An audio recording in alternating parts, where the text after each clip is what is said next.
I still get anxious every time I sit down to film. How about that? So when you have chronic illness, it can be really easy to sometimes get caught up in all of the negativity of constantly being in pain or bedridden. It gets old after a while. So that's kind of where I have been at in the last week or two of my life, is just constantly dwelling on not good things. So I figured for today's video I would focus on the bright side of things, because although chronic illness sucks and I wish I didn't have to deal with it, there are some good life lessons that have come from it that, are silver linings. So I just want to focus on the good stuff today. So we're just going to go down the line. I'm going to share with you guys some of the lessons that I have learned in this horrible process of chronic disease. So we're just going to get into it. First and foremost, my chronic illness has taught me how to ask for help. And this is something that I am still kind of learning. It's definitely an ongoing process because, like I've said previously, I am extremely independent and I pride myself on my ability to go through life and do things pretty much completely alone. And my chronic illness has taught me to get over myself because I am put in a lot of situations where I feel like I physically can't do what it is that I'm supposed to do. Sometimes it's making myself dinner or doing a load of laundry, and it gets hard after a while, and it's really nice to feel like I am not doing this all by myself, because I can't do it all by myself. And at first that was really hard for me to accept, because I think something as simple as doing a load of laundry, surely I should be able to do that. And it was definitely a pride thing of just feeling like it was such a simple task that there's no reason why I should even ask for help. I need to suck it up and do it on my own. It made things a lot harder. So I'm glad that I have gotten to a point where I'm more comfortable asking for help and admitting when I can't do things or that I need someone to help me out. Because for a really long time, I just kind of suffered in silence and did nothing and caused myself more harm physically and mentally. So that's pretty nice. One thing that I have continuously taken for granted throughout my whole entire lifetime, up until the point, oh, here's my dog.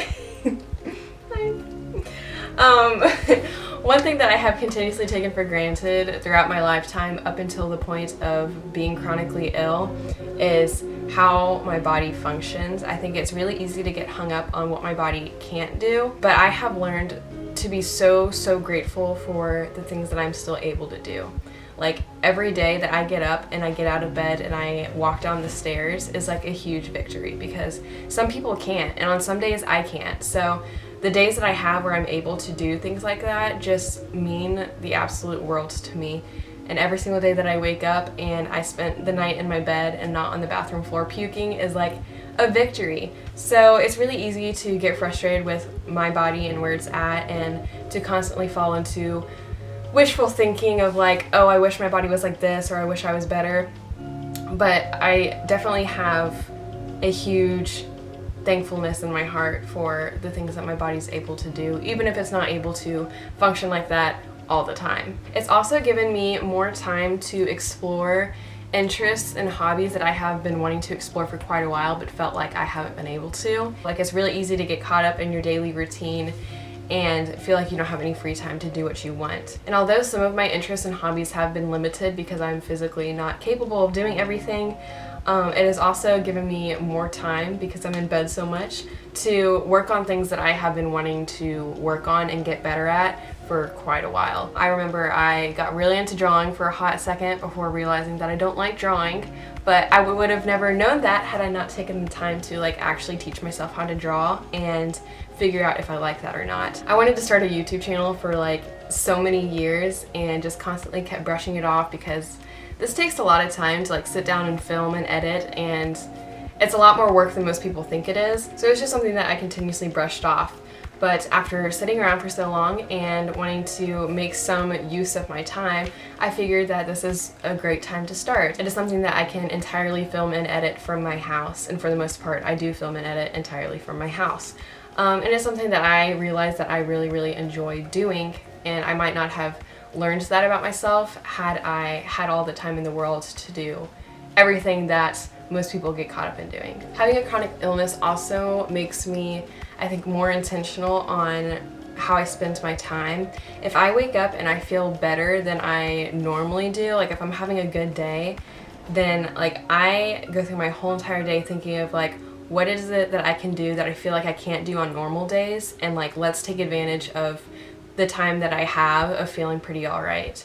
And I think a lot of people just kind of go through their days doing the same old thing and, you know, aren't making the best use of their time. And I'm thankful that when I wake up in the morning, like right out of the gates, I know if today's going to be a day where I just need to stay in bed and rest and take care of myself, or if today's going to be a day where I can get up and do the things that I've been wanting to do all week that I necessarily haven't felt like I've been able to do. It's also made me really more intentional in my relationships with other people. I think a lot of people just take others for granted, and they don't take time to appreciate the fact that, you know, there's humans around you that love and care about you. And I think by having a chronic illness, it has made me so thankful for the people around me, because I know this isn't easy to go through. Like for me personally, being sick is a hard thing to go through, but it's also hard for the people around me to watch me go through this. It is something that is like so often brought up between me and my family, or me and Taylor, of just like, it dictates my whole entire life. I can sometimes feel like I am completely alone in this, and that my illness only affects me, but that is not the case whatsoever. And so it just gives me such an appreciation for the people who are like wanting to walk through this with me and are wanting to stick by my side throughout all the ups and downs that this journey has brought. And I'm really, really thankful for that. Another thing that I have learned, which isn't necessarily a positive, but it was definitely a lie that I was telling myself up until the point of having all these health issues, is doctors don't know everything. Doctors don't know everything. You know your body a whole lot better than anybody else. I think I used to look at doctors as all-knowing. Like they are humans that walk the earth, yet they have all this knowledge on everything you could ever want to know about your body and how it works and what's wrong with it. And that is not the case. Like, believe it or not, doctors are humans, and they mess up, they make some really bad calls, and they can be really dismissive. They don't have all the answers, and that is like, that's completely fine, you know. Like, we shouldn't put pressure on doctors to know everything about what it is that's going on in our bodies, you know. Like, that's a lot of pressure to put on another person. So I feel like at the beginning of my whole entire process of trying to get a diagnosis and whatnot, I was really, really kind of not resentful, but just like genuinely just upset with doctors and how it is that they function and how it is that they have talked to me. And I, to this day, don't like going to the doctors because of that, but that is an area that I need to grow in, and I realize I need to grow in, because they're humans. And for the most part, there are doctors that are in it just for the money and they don't care, but I have a doctor right now who genuinely just cares about me and wants to see me get better so bad. So although my doctor doesn't have all the answers, he is so invested in me as a person and me health-wise, that even if he doesn't have all the answers and he doesn't exactly know what is wrong with me at this point, he's gonna like help me work through it. And I just feel really kind of, I guess, guilty for the expectation that I placed on other people to help figure me out, because like, I have an invisible illness. From the outside looking at me, you would never assume that I was sick in any sort of way, other than the fact that I am bald, which, by the way, I haven't worn this wig in a hot minute, so hopefully it looks all right. That's so much pressure to put on a person, of telling them everything that's wrong with me and expecting them to immediately have an answer and immediately have a solution on how to cure me. That is so unfair, and I haven't even, I guess, really realized the extent in which I was treating people unfairly. That's something. So those are just a few things off the top of my head that I know are directly a result of having a chronic illness and things that I have learned through that. And granted, some of it's hard and whatnot, and if I had the choice to swap out these life lessons for being healthy and not having them, I probably would, but it's nice to have them now. And it's just some positivity that I think I need and someone else might need. So thank you guys for watching. If you like this video, feel free to give it a big old thumbs up. If you really like this video, feel free to subscribe to my channel for more content. Thank you guys so much for watching, and I will see you next week. Bye!